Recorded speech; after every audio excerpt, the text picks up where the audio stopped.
Welcome to Daily Wisdom, Walking the Path with the Buddha, a podcast shared by David Roylance. This podcast is dedicated to guiding you to completely eliminate the discontent mind and the suffering it causes by attaining enlightenment. Learn and practice the teachings of Gautama Buddha that will guide you to fully attain a peaceful, calm, serene, and content mind with joy. To support this podcast, visit patreon.com/support Buddha or visit buddhadailywisdom.com, where you will discover a full range of courses, retreats, and online learning resources to assist you on the path to enlightenment. Now, here's our teacher to share more.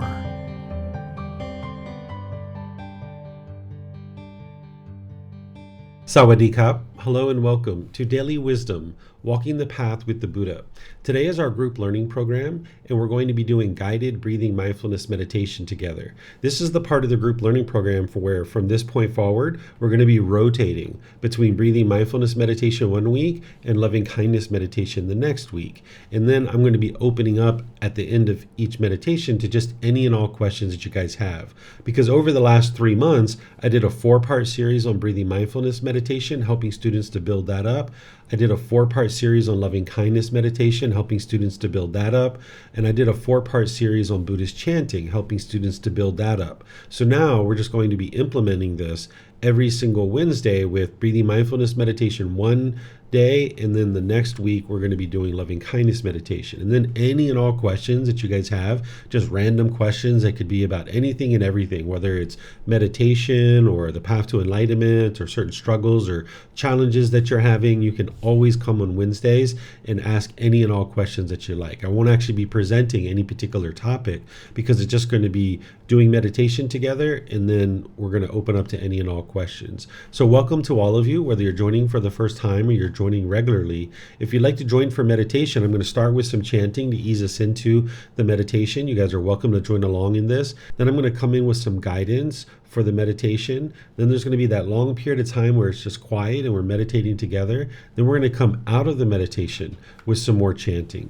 So if you'd like to join, you might pull up a meditation cushion or chair or anything like that. You can use the seated, lying, standing positions. There is a walking position, but it doesn't usually work out well for online learning. So again, I'll start with chanting, and then I'll be back with the guidance.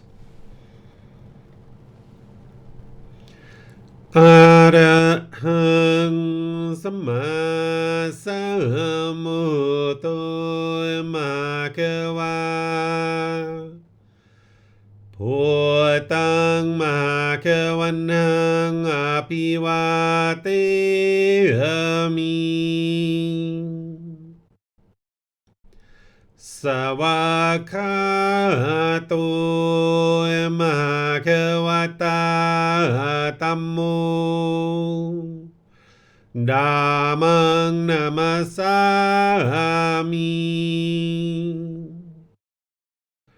Supatipano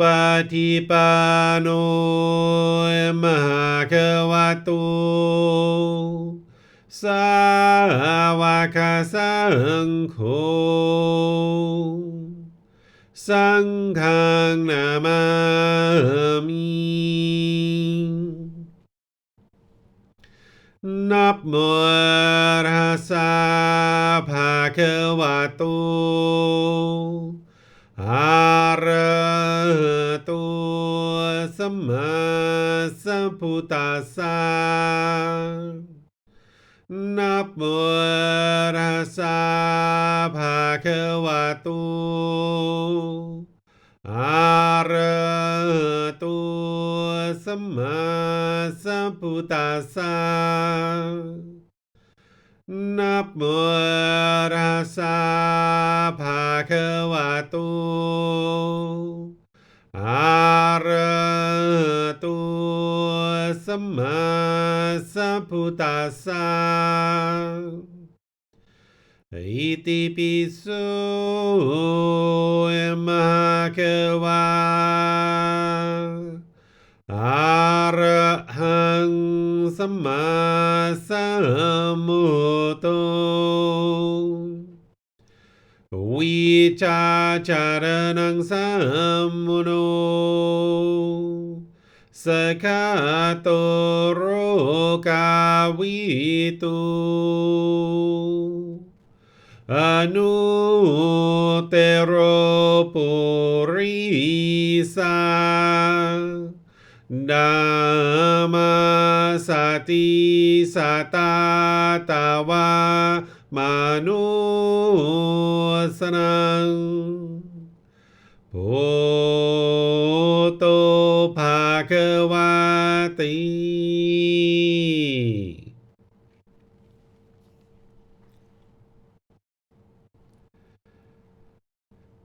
Okay, with the lower body and hands and arms comfortable, and the eyes closed, start breathing in through the nose and out through the nose.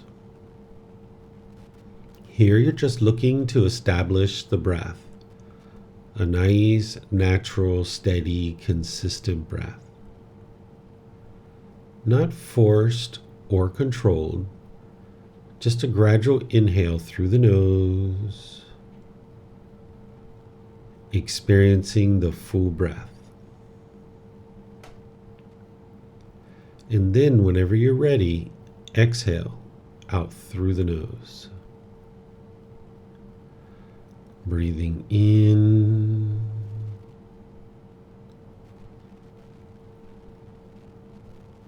and out.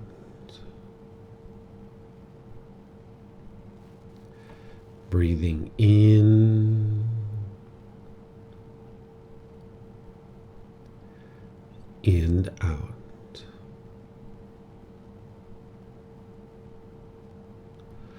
Your breath may not match up with the guidance that I'm providing, and that's okay. This is your practice. I'm just here for guidance. You can use this voice as a reminder that whenever you get to the next inhale, breathing gradually through the nose, developing a nice, natural, steady, consistent breath. And then whenever you're ready, exhale out through the nose, experiencing the full breath. Breathing in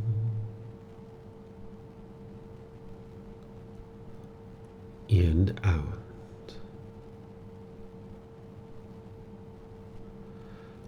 Breathing in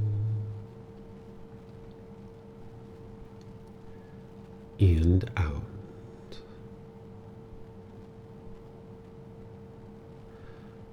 With the breath well established, start fixating the mind on the breath, either the sound of the breath coming into the nose or the sensation of air moving over the skin into the nose. The breath is the present moment. Fixate the mind on the breath, the present moment. Breathing in and out.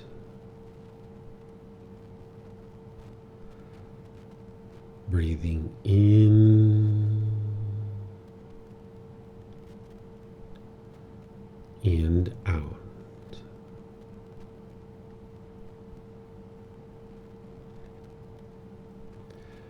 With the mind fixated on the breath, whenever you notice that it moves off the breath, cut that off, let it go, and come back to the breath, the present moment. No need to observe the thought, label it, judge it, analyze it, or even try to figure out where it's coming from.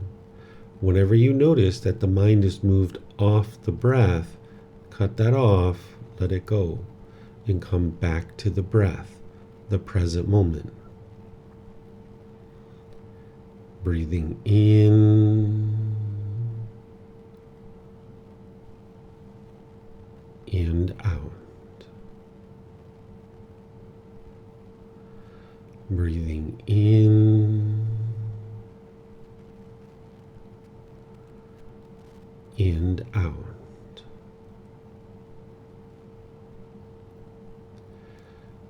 I'm going to be quiet now and let you do this work of focusing on the breath, cutting off and letting go anytime the mind moves off the breath.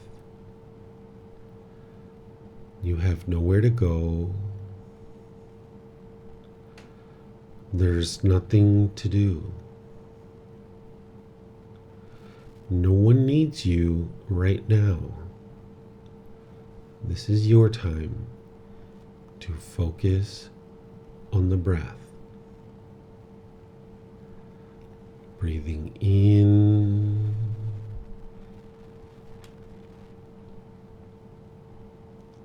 and out.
อะระหังสัมมาสัมพุทโธมหาเขวา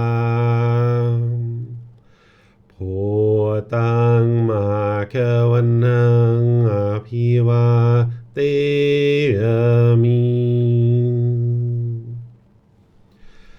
สวากขาโตมหาเขวตาธัมโม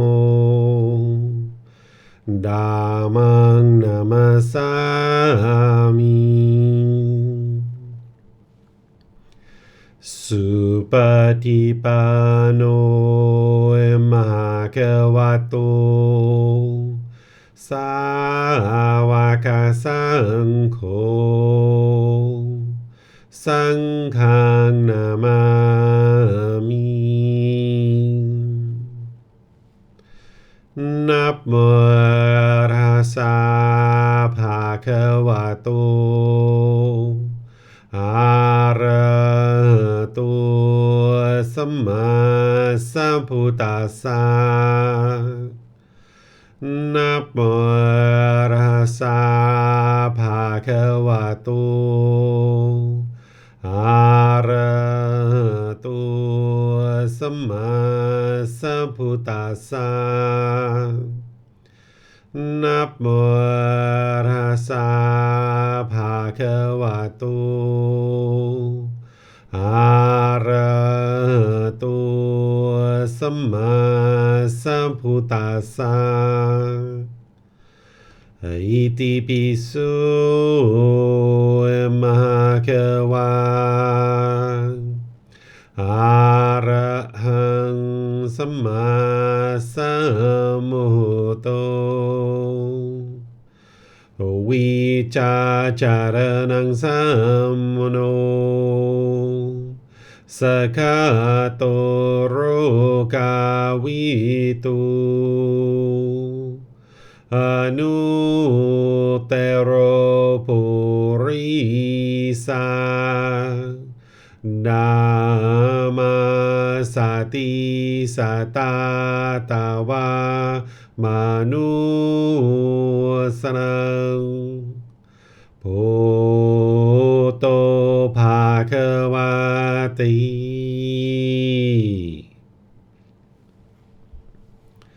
Okay, if you guys would like to slowly make your way out of meditation.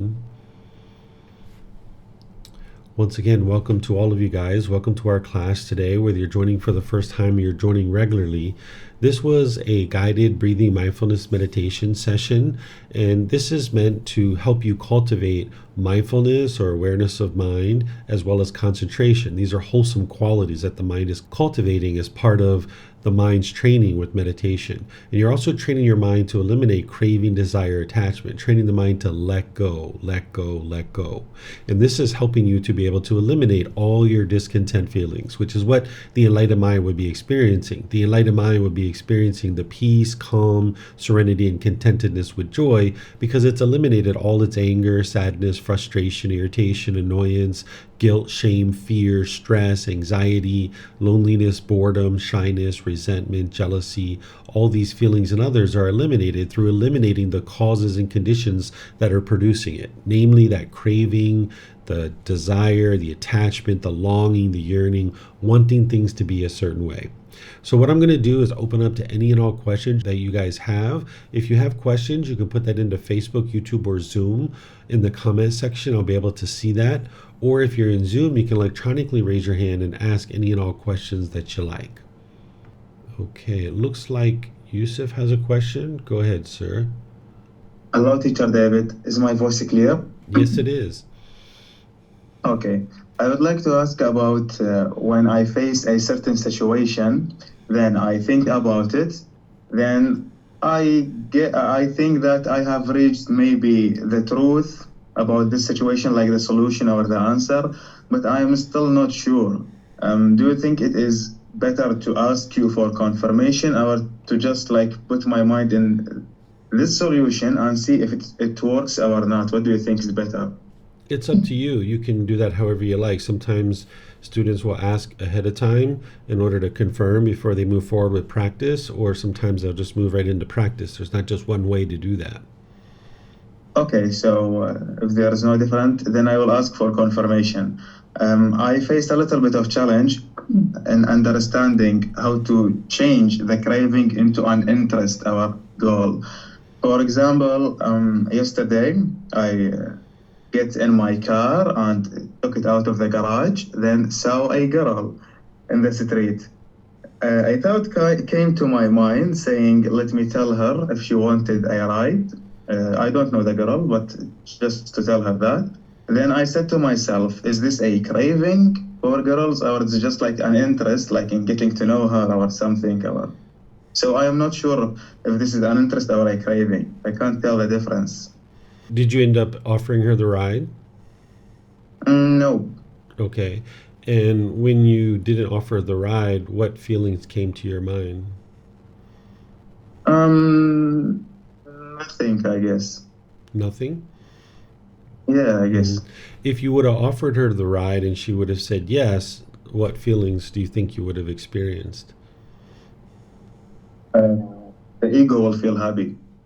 Okay, so if you would have felt happy if she would have accepted your invitation, then yes, it was a craving. So let's assume that I don't have a craving for girls. Would it be like an interest that I can just tell her to get in the car, then have an interest in getting to know her? That's an interest? Well, if you're practicing generosity, which that's what that would have been, if you would have offered her a ride, that would have been generosity, where you're giving and sharing more than is strictly required in any situation without any expectation of anything in return. That's the mental quality of generosity. And you would like to be able to practice that in all parts of your life frequently. But what you're saying is taking a craving and turning it into an interest. You don't just take a craving and turn it into an interest. You eliminate your craving. You eliminate that. And then what you would have been doing is you would have been making a wise choice to practice generosity. No, it is not generosity that I wanted to do, but to get to know her, like the interest in getting to know girls, then decide which one is to spend my life with, not generosity. Would that be an interest, or is it still a craving? No, that's a craving because you wanted something. It wasn't pure generosity. But an interest is still like maybe need or want or something similar. An interest is where you're willing to do something or you're making a decision in a certain direction, but you're not forming your feelings based on that. So that's why I asked you if she would have accepted your ride, what feelings would you experience? And you said, oh, I would have felt happy. Well, if you felt happy because she accepted your ride, that means that there was a conditioned feeling that now she said yes, so now the mind's going to experience happiness. That's a conditional feeling. So that's a craving, desire, attachment. That's not an interest. Then would you please explain for me how to have an interest in girls instead of cravings for them? I don't know how. At your age, in what you're interested in doing, you're going to have a craving, desire, attachment. You're not going to be able to start a relationship with a woman who you're interested in potentially making your wife and probably having sexual contact without a craving, desire, attachment. There's going to be craving, desire, attachment there. It's not going to be possible for you to just like, oh, I'm just interested in this person. There's going to be an underlying craving, desire, attachment there. You mean a craving for sex or a craving for a relationship, like in general? All of those things and more. Oh, okay. Is it fine to ask a couple more questions, or the time is limited for you? There are some other people that have questions. Maybe we can, how many more questions do you have, Yusuf? I guess two. Yeah, two. Okay, let's see. Let's see how it goes. Oh, okay. So the second question is about I don't know how to produce like a wholesome thought related to being in a relationship with a girl. Like the craving I have for them, I try to eliminate, but there is something that keep dragging me to have the craving again, which is if I didn't pursue this interest or craving for girls, then I might end up in having like not the girl that I wanted to be. I wanted to live my life with her. Do you understand, or I should put it in another way? Yeah, like I mentioned, it's not going to be possible for you to start a relationship with what we might consider a romantic partner or a life partner without a craving, because that's the underlying thing that's making you wanting to have this relationship. So while it's very admirable of you to try to cut off as much of the craving as you can, and that's really wise, you're going to have craving getting into a relationship like this. Okay, I think that's enough for me. Thank you. Okay, sure. Okay, looks like Leo has a question. Go ahead, sir.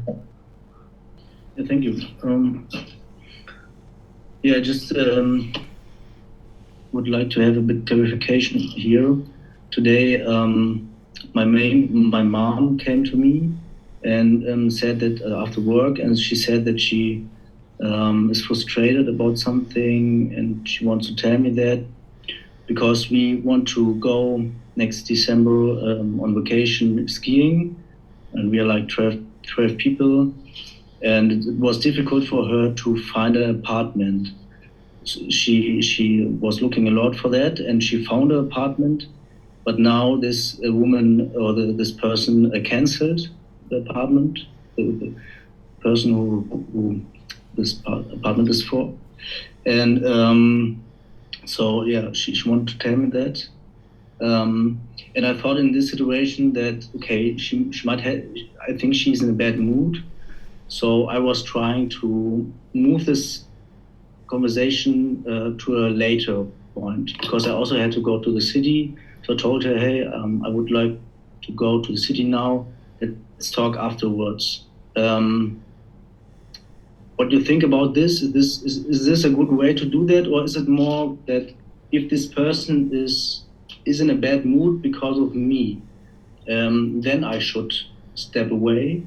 But if she is in a bad mood because of something else and she needs someone to figure out or talk with them, is it different? Well, as you know, that someone can't be in a bad mood because of you. It's their own cravings, desires, attachments. But I think what you mean is like related to you, right? Like related into experiences that you're having with this person.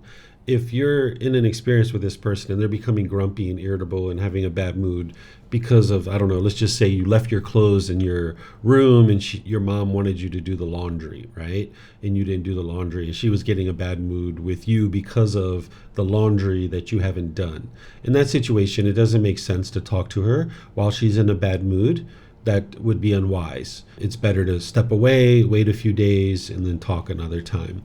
If she's in a bad mood because of something else like this, if you would like to help her, you could potentially help her, right? You could say, oh, Mom, you're frustrated because of the holiday planning.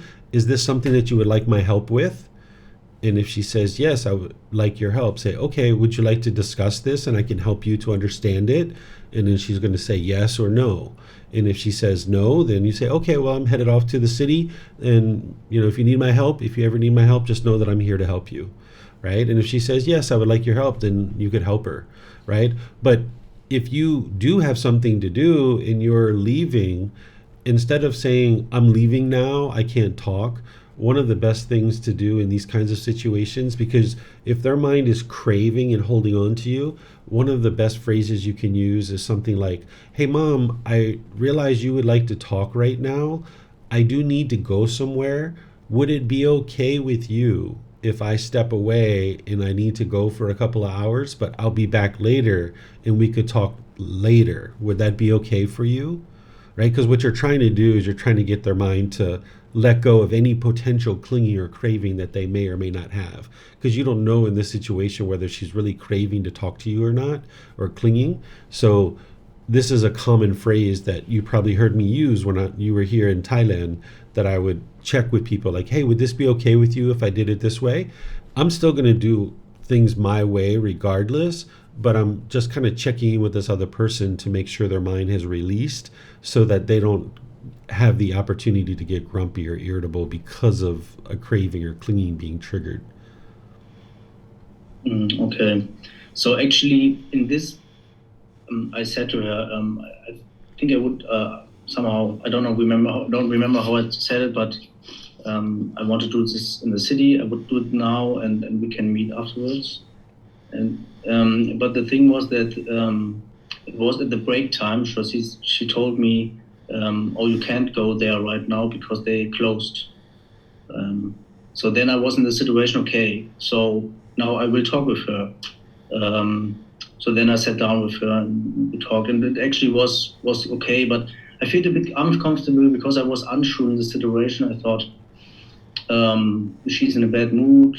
She wants to tell me that she's in a bad mood, and I was not sure what is now the best thing to do. And I somehow also said a bit like maybe it's better to talk when we're both in a better mood. Then we can figure out or something. But then we talked a bit, and but yeah. Yeah, this is where there isn't always just like one answer, right? You got to go to this higher consciousness and think through what would be wise. If you're not in a good mood and your mom's not in a good mood, better not to talk and step away, even if mom is feeling miserable, because you didn't cause that and you can't fix it. Mom's got to be able to fix that. So stepping away, you're not harming anybody by choosing to do that. But what I would suggest you do, in your words might be getting lost in translation, because I'm sure you're talking to your mom in German and you're talking to me in English, but based on the way you're describing it in English, I would recommend you soften your language a little bit. Instead of like, I need to go here or I'm going to go here, you need to really kind of soften that a bit, where you're speaking more gentle, where you're watching your tone, tempo, and word choice, where you're saying, Mom, I would like to go to the city. Would it be possible for us to have this conversation another time? Right? This is like a much softer, more gentler way to step away from a conversation where you know your mom's already in a bad mood. But then if she's in a bad mood, whether you choose to talk to her or not, or whether you're in a bad mood and whether you choose to talk to her or not, that's where you've got to look at the situation and decide what's best, because you're trying to figure out what is best. Well, if your mind's grumpy and irritable, it's probably not going to go well. So it's better for you to step away. But if your mind's okay, sometimes one of the best things you can do for somebody who is grumpy and irritable is just listen. Sometimes you don't even have to say anything. You just listen. You're like, oh, Mom, you're having difficulties? Sure. What would you like to share with me? And you just sit there and you just listen to everything she has to say. And then when she's done, say, okay, is this something you would like my help with? Rather than just stepping in and trying to help her and tell her what she should and shouldn't be doing. After you've listened to her, whether it's 10, 15, 20 minutes or whatever, you just listen to everything she's experienced, maybe even ask her a few questions about it. And then you say, Mom, is this something you would like my help with? And she's either going to say yes or no. And if she says yes, then you can help her. And if she says no, then just say, okay. Because what you've done in that situation is you have helped her just by listening to her and allowing her to get it all out. If I would say, okay, if I listen to her, and then I say, okay, so let's find out a better way let's find out how we can find another apartment or how we can fix that. Or would you said it's better if I ask her, hey. Yeah, because what you just say, we together we try to find a better way. Yeah, because that's right away stepping in and giving her a solution when she hasn't asked for that. You would like to not give unsolicited advice. She's telling you like, I scheduled this, I paid the deposit, they canceled, they're refunding the deposit, I can't find another place, she's upset. Rather than just like start throwing solutions at her or tell her that you're going to find a solution for her, because she's the one who's handling it. You would like to respect her handling this and ask her if she would like your help.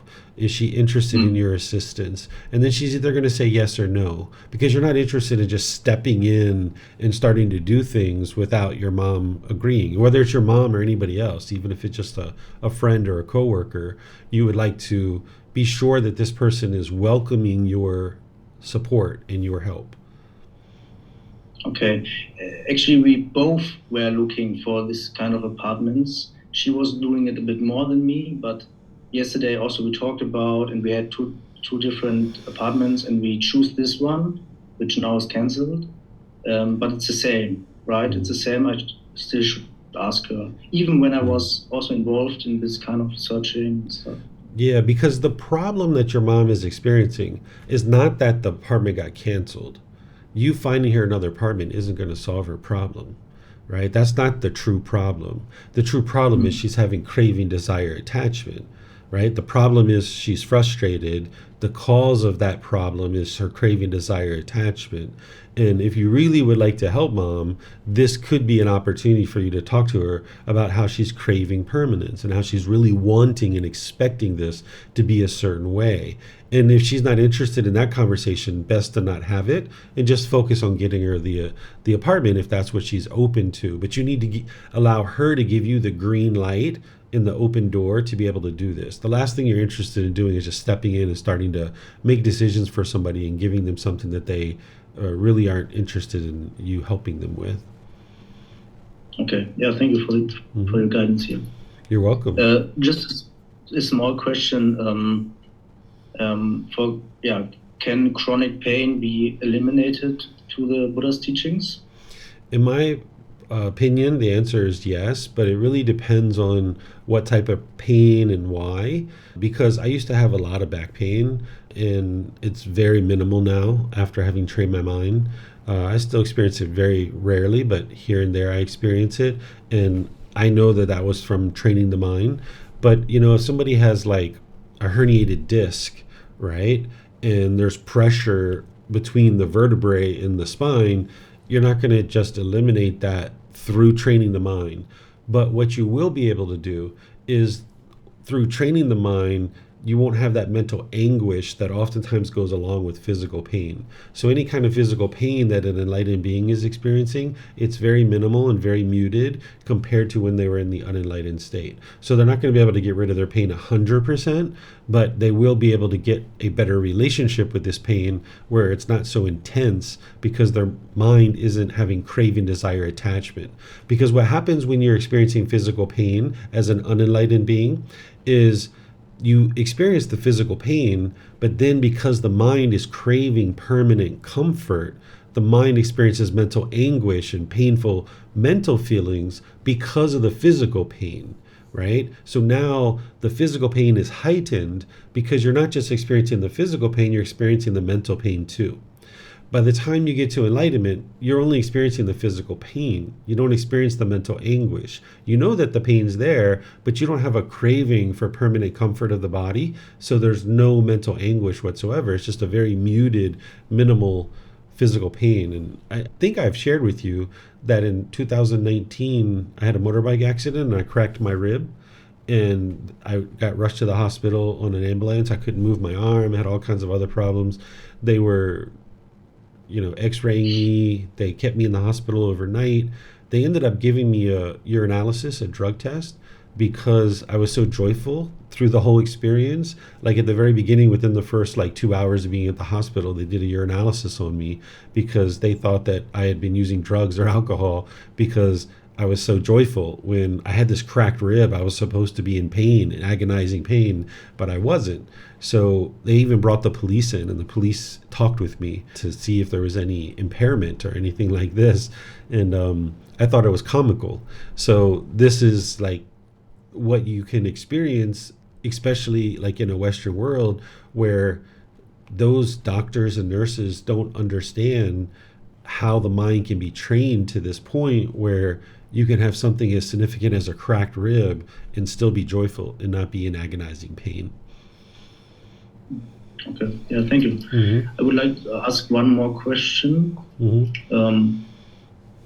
It's actually, I just would like to see if the answer I do is the way you would do it, maybe. I think it's not a big thing here, but yeah. It's the sister of my stepfather, which is also interested in Buddhism since 20 years, I think, but more in the Mahayana tradition. And maybe a year before, she heard about me that I also interested in that, in Buddhism. And so sometimes she was inviting me, or I was inviting her. She was, And now she also was written me that she told me that there's a teacher coming from this Mahayana tradition to Germany for 2 weeks, and that is very successful teacher, and there's a limit where I can book a week with him. I can join his class, but they are really rare, these cards. So she gave me these informations and also a bit informations what in the first week, what happened, what he will do with us. So I have the perception or feeling that she's interested to show me that. So because I think that I've found my teaching, I'm not so interested in doing that. So I just think how I can, or what is the best way to answer her. So what I would write is just simple. First, tell her that I'm okay, that I'm good. Thank you for that. I'm coming. I came back to Germany very well, and then I would say thank you for your information. I hope you're fine, or the best, Leo. Is that a good answer, or would you say it's better to say something more like, thank you for the information, I will see if I can make it, let you know, or something like that? Or What you shared was fine. It's short and sweet and to the point. Because if you say, no, I'm not going to come, as you've learned in class with me, they're not going to like that. Her mind, because it's unenlightened, she doesn't like that word no. And now she's getting, if she has a craving to get you to come, when she hears that, she's probably going to get frustrated and annoyed and angry, attribute those feelings to you, and now she will probably push you aside. So what you wrote is perfect. And so thank you for the information, maybe like this. Yeah. Smiley and done. Yeah. Let's say she will ask more about this. Hey, did you already did it? And stuff like that. What would be your, I think about that, maybe there must become a point where I tell her, hey, I think I won't make it. If she writes you back after this message and is like, hey, did you register? Are you going? Da, da, da. This way you know that she's craving, because now she's like egging it on. She's like, her mind's longing, yearning for it. And at this point, you're going to need to see what she says and then reply. Rather than right now thinking through what your reply should be. That's what you tend to do when you were here in Chiang Mai. You try to plan out in the future. Don't worry about that. It hasn't happened yet. So wait to see what the response is, if it happens, and then whatever she responds, then you address it at that point. But to try to figure that out now, you don't know if she's going to contact you, when she's going to contact you, what might transpire between now and then. So it doesn't make sense to put your mind so far in the future and try to figure that out now. Just wait to see what happens and then figure it out in the moment using all the factors of the Eightfold Path. Okay, I just thought that maybe it's good to know. I mean, it sounds simple for me. If she asks more, if I do it, somehow I need to tell her that I won't do it. And I just thought that there is more over explanation what to do in this situation.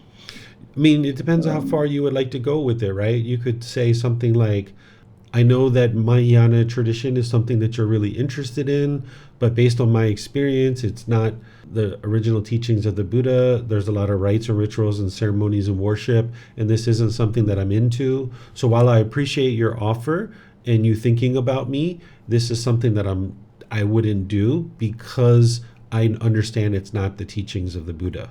And saying something like that can actually help her to realize what the teachings of the Buddha are and that she's involved in something that aren't the actual teachings of the Buddha. But whether you decide to go that far or not and how skillful you are when you do those kinds of things, that's something for you to decide in the present moment. Right now is not the right time to decide that kind of thing because you don't know what's going to transpire between now and then or whether or not she's even going to write you back in that way or not. Okay. And it sounds for me also a bit like a no. but I think you would disagree with me, but it sounds a bit for me like, oh, he's saying that what he's doing is better than me, than my teachings, or these teachings. What do you think about this? Or is it? I mean, people can say anything they would like to say. It doesn't make it true, right? That's where you can decide for yourself, like how far you would like to go with it. And it all depends on the type of relationship you have with this person, what kind of conversations you guys have had. So like when Yusuf does this sometimes too, where you guys try to pin me down on like a certain answer, it's not possible to do that because it really has so many variables involved and it's in the future. You can't come up with like a pre-stock answer that's going to like work in every situation. You need to just make the first decision, which you have, which is the first message that you have, and send that out and let it be. And then if she writes you back and you don't know how to reply, or if you need help to confirm your reply like you did this time, get back in touch with me and we'll take it from there. Because from there, we have more information about what she's saying. And that's where I would ask you, like, what's your relationship with this person? You know, what's transpired between now and then? You know, how much would you like to help this person? There's all these kinds of considerations to think about when you're skillfully replying to somebody. Okay, thanks. You're welcome. But at the very least, make sure you're practicing the Eightfold Path, right? Yeah. Okay, so it looks like Kristen or maybe Ted has a question. Go ahead, guys. I think we both might have a question, but mine is about sort of cultivating like wholesome karma, and and I just need a little bit of help with sort of understanding it in my mind. And that's, for me, is creating good karma, like letting go of my cravings, desires, attachments, at the same time trying to create like goodwill or loving kindness for other people. Is that sort of those two elements will kind of create good karma out in the world? Anytime you would like to produce wholesome karma, it's going to come from the three qualities of generosity or loving kindness and or wisdom. These are the three wholesome roots. And whenever you're making decisions through generosity, loving kindness, and wisdom, it's going to produce wholesome results in your life. Whenever you're decreasing or eliminating your craving, anger, and ignorance, that's what's producing the unwholesome karma. If you're working to eliminate those, that's going to be producing wholesome karma for you too, because now you're making decisions through wisdom. So anytime you're making decisions through generosity, loving kindness, and wisdom, it's going to always produce wholesome results for you. So yes, bringing down your craving, that's going to produce wholesome results for you. That's you making decisions through wisdom. And you're going to be making less and less decisions through craving, anger, and ignorance, because when you're making decisions through craving, anger, and ignorance, it's producing unwholesome karma. So whenever you're arising generosity, loving kindness, and wisdom, which part of that wisdom is to eliminate craving, anger, and ignorance, it's going to produce wholesome karma for you. Okay. And have you found that when you're producing good karma out in the world, have you witnessed it like literally unfolding in front of you? Because there's been times where I've seen like I've practiced the best I could, and then suddenly it almost seemed like things opened up, and I was wondering if it was because I'd made those choices moments before that this sort of result actually unfolded in front of me. And if I'd made a different choice, I probably wouldn't have experienced what actually did happen. For example, like I was in line at a grocery store and I was waiting to have someone help me. And then there was other people that sort of cut in line, and the gentleman behind me didn't know that I had been waiting and just helped the next person that he saw. And normally I would have gotten like very upset and sort of angry and maybe spoken up and not have maybe spoken in a nice way. I would have been a little maybe harsh, but I didn't. I just kind of asked myself, it's impermanence and it's okay. Like, just, you can maybe ask in a nice way, like, hey, do you mind if I'm next? I've been waiting for a while. But I didn't even say anything. I just kind of decided not to say a word and just let it go and be patient. And let go of any, irritation that I had. And then just moments later, somebody out of the blue said, "Ma'am, I can help you." Mm-hmm. And just, I was helped. And it all kind of seemed to work out without me having to get angry or speak up or say anything. It just kind of was like this moment of letting go and being okay and just saying it's okay. Like I can wait just another few minutes. I don't know. It just seemed to work out really well. Yeah, that's Instead wholesome of karma. pleading, okay. Yeah, because you were practicing generosity in that situation, letting the person go in front of you. You were practicing loving kindness, which is, may this being be well. You have a genuine interest in this being be well. And where those decisions were coming from was your wisdom to not cling and crave, right? So that's always going to produce wholesome karma for you.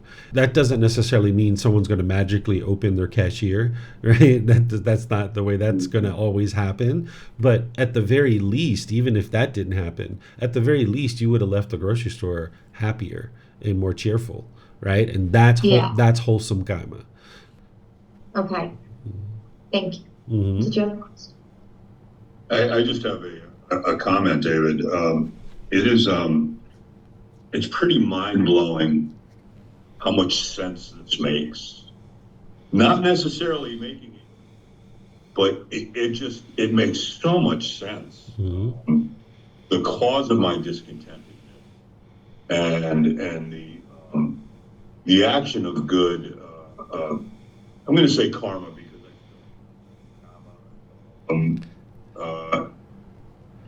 the action of that, the results, it just makes sense. Letting go of my expectations on when I am compassionate or mindful or generous, letting go of wanting that to be reciprocated or acknowledged, that's a different story, but again, work, I guess. So it's not a question, it's just a comment. When we get in conversations like this, I'm just blown away by, man, it makes so much sense. Mm-hmm. The tricky part is to practice it. Well, not tricky, but it takes effort. Yeah, I was talking with some students this week here in Chiang Mai, and there was a couple of them. And after we were talking at lunch and they were asking me all kinds of questions, we got to the end of our conversation and one of them spoke up and said, it seems like once I understand the teachings of the Buddha, like this path is actually really easy and really straightforward and very simple. Is that true, David? And I was like, absolutely. It's very simple. If you ask any question, that's why I can just answer it so easily because it's so simple. But because the mind lacks the wisdom to get to that point where it is simple, it's a lot of work. And the way that I relate it and to describe it is like upgrading your operating system. If you were around on PCs back when it was like Windows 3.1 and everybody migrated to like Windows 95 back in 1995, right? Like people were like, where did they put all the icons? Where's the settings? For like a month or two, because I was working in help desk. I was working in IT support back then. And people were like really up in arms about Windows 95 and people were complaining about it and downing it. Even before it was released, people were really upset about it. But then after about a month or two, when people got familiar with Windows 95, everybody thought it was the best thing ever. Like, oh my gosh, this is like the best operating system. Why didn't they do this a long time ago? But that transitionary process of getting from Windows 3.1 to Windows 95 was really hard for people. And it's the same thing here. It's like the mind's on unenlightened 1.0. That's the version of software that the mind's on. And you've got to incrementally upgrade to Enlightenment 9.0. Right? And it's a challenge to get up to that new operating system. But once you get on that new operating system, oh my goodness, life is so easy and so straightforward. But it's just learning that wisdom, internalizing it, applying it in day-to-day life, and seeing how it just works so much better because it is so simple at its core. And that's what makes it so profound, is that it is so simple. And when you apply it, it works. Thank you. Yeah, you're welcome. Looks like Leo has some more questions, so go ahead, sir.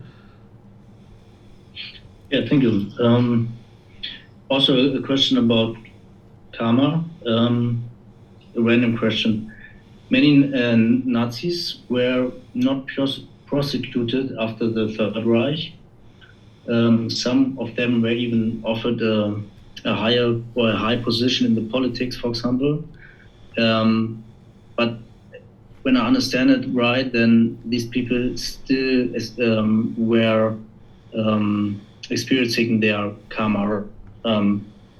You say that there is not, we cannot really say what karma they experience, but they will have unwholesome karma because of that.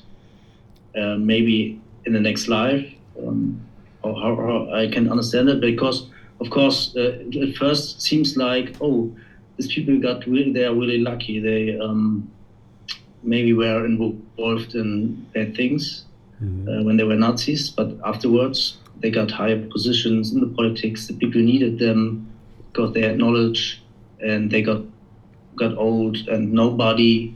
Many of them weren't prosecuted. What do you think about this? Yeah, so the court of law is not the natural law of karma 100%. That's a human law. And human laws are imperfect. They're never going to be perfect because human beings are involved making all kinds of errors and mistakes. They're making decisions through craving, anger, and ignorance. So these laws can't be created, administered, and enforced fairly and equally among all people. But the natural law of karma is unbiased. You're going to experience the results of your decisions regardless. So you can't run and hide from the results of your decisions. So while these individuals might have gotten government positions in a new government, that doesn't mean they didn't have guilt and shame and fear. That doesn't mean they didn't have other issues that people didn't see. Like, okay, you got a position in the government. That's not necessarily the best thing in the world. And yes, there is rebirth. There is other lives to be able to experience this gamma. There's all these kinds of things, but you can't run and hide from your gamma. And you remember when I've taught this in class about like the murderer, I use the example of like a murderer, that the bloody murder weapon is under their bed, the blood is all over their car, the bloody footprint is at the murder scene, but yet they go to court and found not guilty. Okay, they didn't go to jail. That's the human law, and that can't be administered fairly amongst all people. But they're still experiencing a bad reputation in the community. They're having a loss of wealth. They're having difficulties finding employment, difficulties finding housing. They're having difficult relationships with other people, because if they have enough craving, anger, and ignorance to kill a human being, it's not like all the rest of the relationships are perfect. They have all kinds of difficulties in their other relationships too.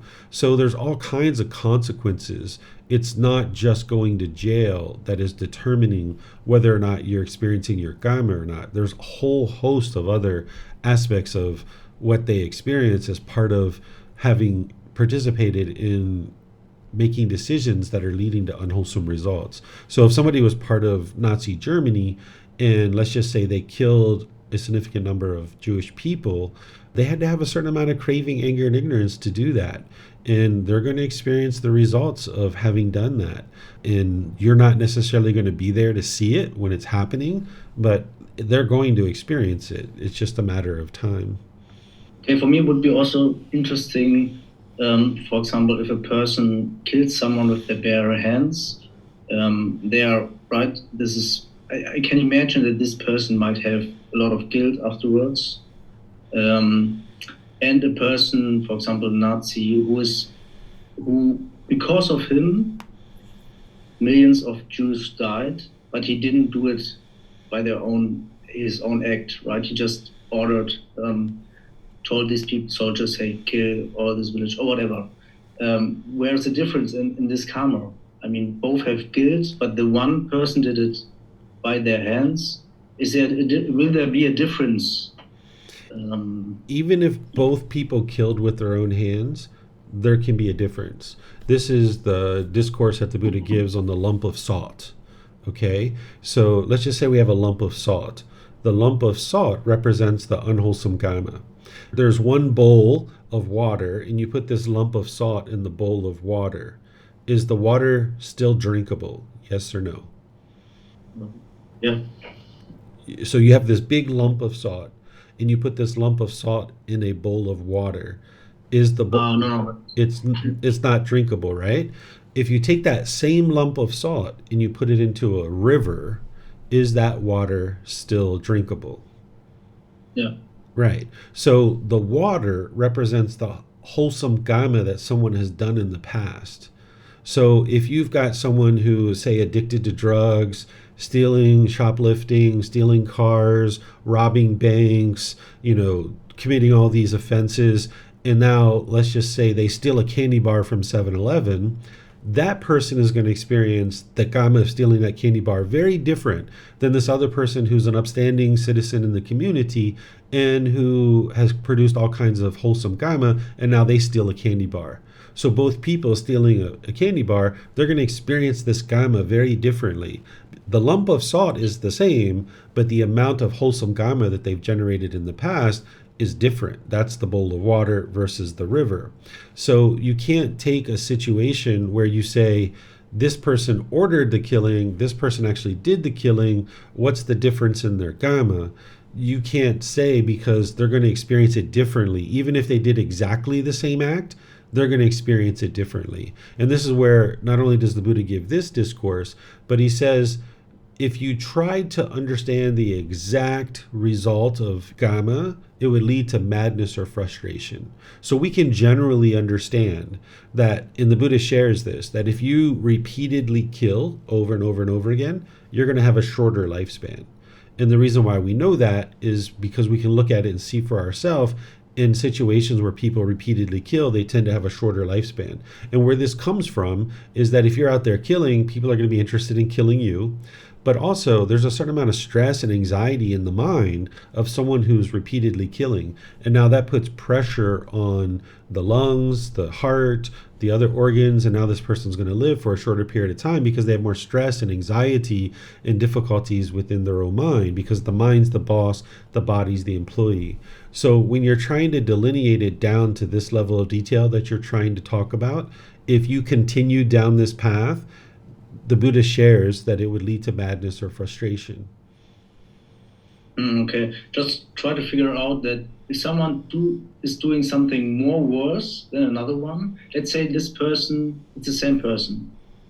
There's this one option, he killed someone with his bare hands. There's another option, he hasn't killed one with his own bare hands, but he ordered to kill 1 million of Jews, for example.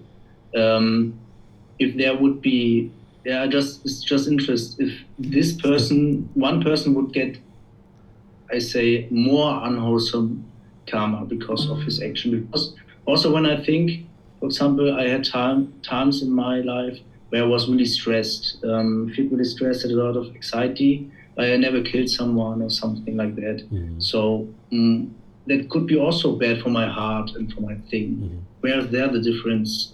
Even this other person killed someone, and because of that he has this stress and anxiety. Mm-hmm. Yeah, these kind of questions is interesting. Can I give you some personal guidance here, even though we're in a public class? Yeah. You're okay with that?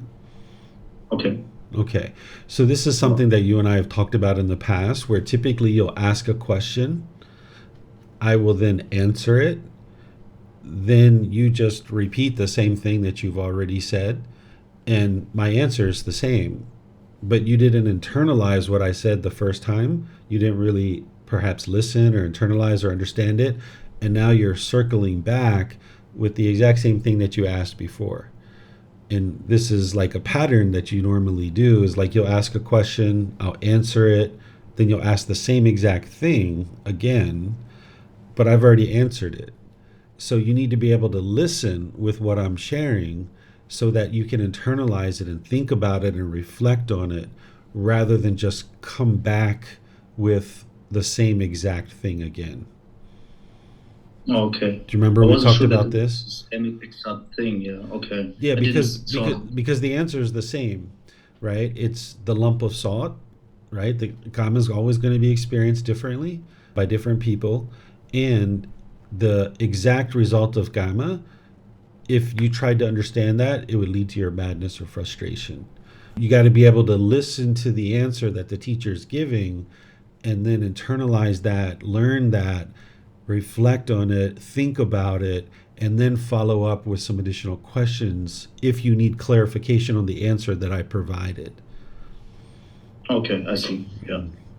Thank you. Yeah. I would like to ask one other question. Mm-hmm. I'm also a bit struggling with my cravings about food. And what I just did, because normally in the morning I eat oatmeal muesli, and I put there apple and banana and milk. I think I know the answer, but I just did it now. Just ate the oat milk, the oat meal muesli with water. Of course, it doesn't taste good. And I ate separately a bit apple and banana. I think this is a good way to do that, right? Yeah.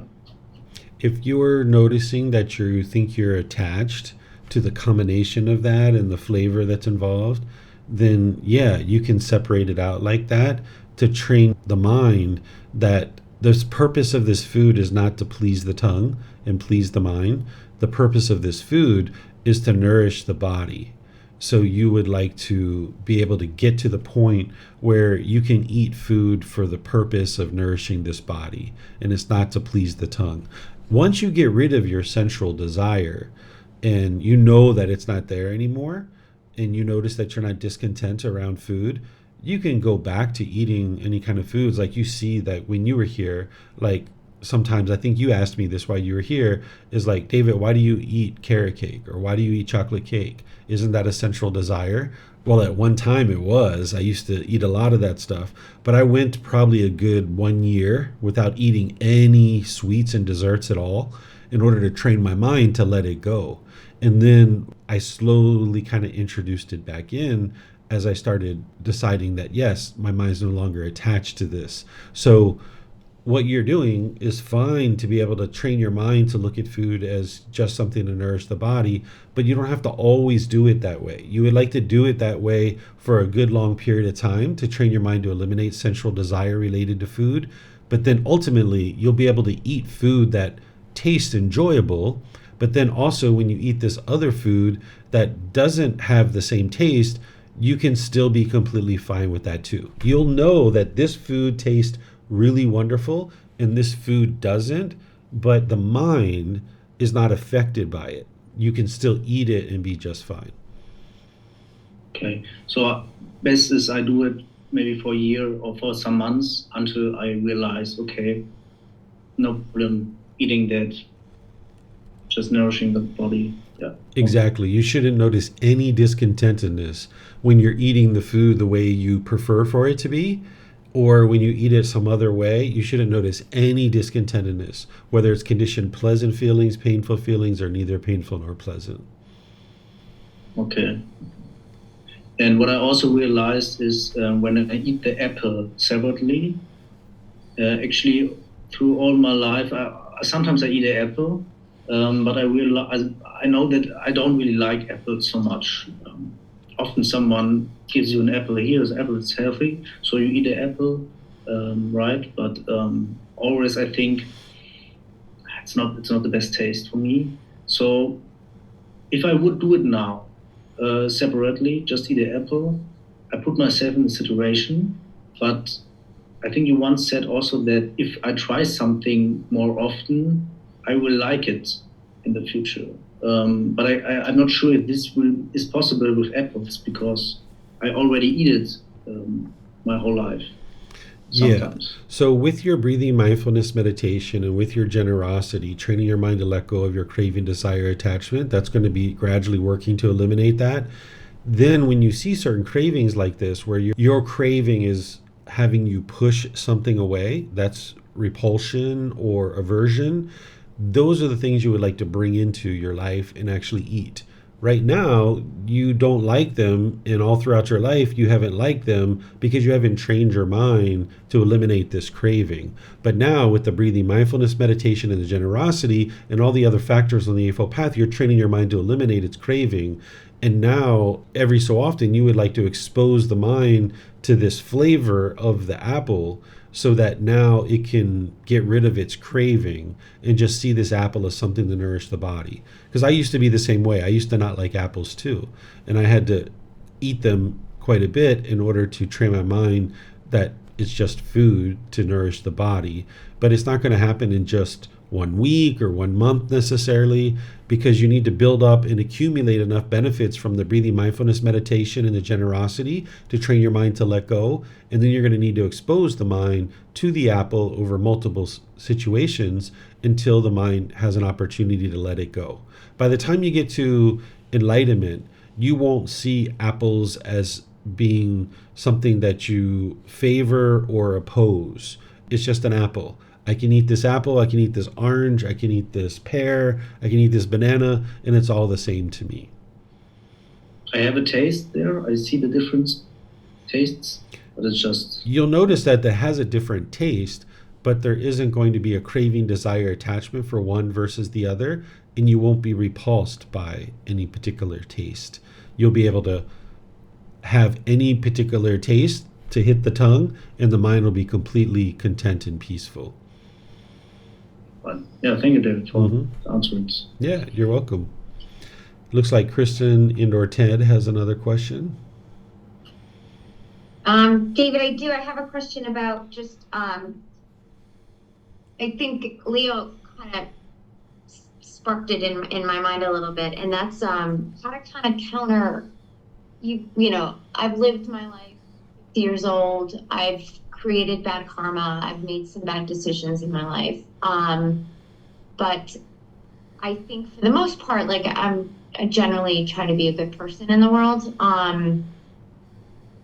But those times that I've made bad decisions that probably I know that have created unwholesome karma for myself, is there a way to sort of like, I mean, it's happened, I made those decisions, it's out in the world, but is it almost like you can counter it by or reducing it over time, that sort of unwholesome karma that was created by creating the wholesome karma? Like the more, like you said earlier, like the river is, you know, if you create more good karma than bad, then it's maybe less experienced. So I just keep trying to cultivate good karma. Is like sort of the question. Yeah, that's what you do from this point forward, is you're always trying to produce wholesome karma, but understanding your mind still has pollutions, so you're going to create some unwholesome karma between now and enlightenment. It's going to happen. But you would like to produce as much wholesome karma as possible. But any unwholesome karma you've created in the past, you can't negate that. That whatever that unwholesome karma is, you will experience it before you get to enlightenment. But now when it's coming back to you, you're extinguishing it, you're eliminating it, versus making new karma that would be unwholesome. You're now, this old unwholesome karma that's coming back to you, you're burying it, you're extinguishing it by producing only wholesome karma that is new. So by you producing more and more and more and more new wholesome karma, that's going to be great for you because you're making your water bigger and bigger and bigger. But any kind of decisions that you've made in the past that are going to come back to you, you're going to experience those. There's just no way to hide from it. And you have already been experiencing those things. I have. Definitely. Like, So you've already been experiencing, but now the difference is now you have teachings on board of how to extinguish it rather than to allow it to keep going on and on and on. Gotcha. Okay. So that makes sense because I've experienced the unwholesome karma that I've created. And so I understand. Okay. And as those things come up, if they do, if they haven't been extinguished, then I have a chance to do that in the future. Okay, good. Right. That's why that's why it's so important, as I was talking to Leo earlier, is just to be in the present moment and just deal with things that are in the present moment rather than worrying about the future and what his aunt might say to him. that's like wrapping the mind around too much in the future. Just be in the present moment, make the wise decision in the present moment, which is to send this message. And then whatever happens from that, you've practiced the 5 factors of well-spoken speech. That message isn't going to produce any unwholesome karma. But now if they write you back, now it's a new message, a new situation, a new point in time. So now look at that and figure out what you would like to do in this situation. So any unwholesome karma that's coming back to you, you don't have to worry about it. You don't have to be looking out for it. You don't have to be fearful of it. Just whenever something comes back, you look at it and you figure out, okay, what do I need to do to extinguish this? And now through these teachings, you extinguish it. And then where you have difficulties doing that, that's where you reach out to someone like me and say, hey, this is what happened. I'm trying to extinguish this. This is what I'm thinking about doing. How does this sound to you? And then now you can be assured that you're extinguishing that unwholesome karma. Okay, awesome. Thank you. Mm-hmm. And then my last question is, and I think I know the answer. I have been off social media for long time. Like I've never really liked it. And it's now become, I'm attached to not using it. And I don't like it. I have no desire to be involved in it. I like completely. And so Ted actually said to me the other day, maybe you're attached to being unattached to social media, and maybe you should start using it a little bit. And immediately I was like, oh God, no, I have no, like, I don't want to, like, I don't like it. Do you think I should just to extinguish some of that? Because I hate it. I think it's like a terrible thing. Yeah. So that's the aversion. So there is a total aversion to it. Yeah, there's a craving there. But see, the way that you can use social media is you don't have to use it the way like maybe someone else might be on it, hour upon hour, posting about everything and anything that's going on in your life. You could open up a username, put a little flower there. You don't have to put your picture. Put a little flower, a rainbow, or some birds or something like that. And now just get on there like maybe once or twice or 3 times a week for 10, 15 minutes and just kind of look around and look at a couple of things. You don't even have to make any posts yourself. Just kind of look at a few things. Just expose the mind and desensitize it to being repulsed by it. That's all you really need to do. You don't even need to use your real name, truthfully. You can just get on it and just kind of look around and realize that this thing isn't harmful, and you don't have to hate it. You don't have to be repulsed by it. And this will help to train your mind to let go of that craving that's causing the repulsion. Okay. Thank you. Yeah, you're welcome. Husband gave you some good advice there. That's one of the nice things about having a partner that is also practicing the teachings, is you guys can support each other and encourage each other along the path, and sometimes you'll be able to help each other in these ways. But it's always nice to confirm with a teacher too, so that was wise as well. All right, so I'm going to end class here by just thanking everybody for joining. Thank you for your interest in the teachings. Thank you for deciding to learn and practice today. As you guys have questions, you're always welcome to reach out and let me know. Over the next couple of weeks, we have a bunch of things that are going on Saturdays and Sundays. Of course, we have our Pali Canon English study group and then the group learning program.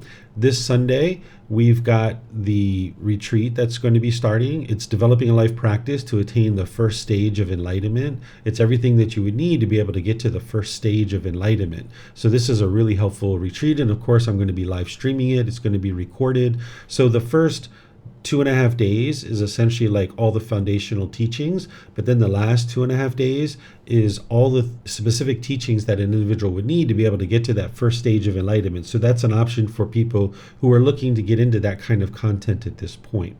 And then we have other various things that are happening. You can see our schedule. If you go to our website, we have this great new thing that shows the entire calendar month by month by month by month of every single class, every single learning opportunity that we have. You guys can see it on our website. Next week on Wednesday, I'm going to be doing loving kindness meditation with students and then just opening up to any and all questions that you guys have. So thank you again for joining, and perhaps we'll see you guys in a future class. Be well and take care. Sawadee-ka.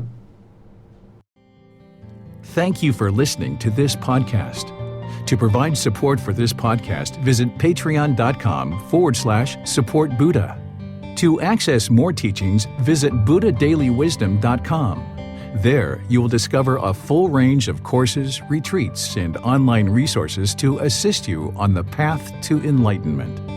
Remember to establish a daily, consistent meditation practice, along with learning and practicing these teachings. A well-developed meditation practice is the foundation in which to train the mind to attain enlightenment.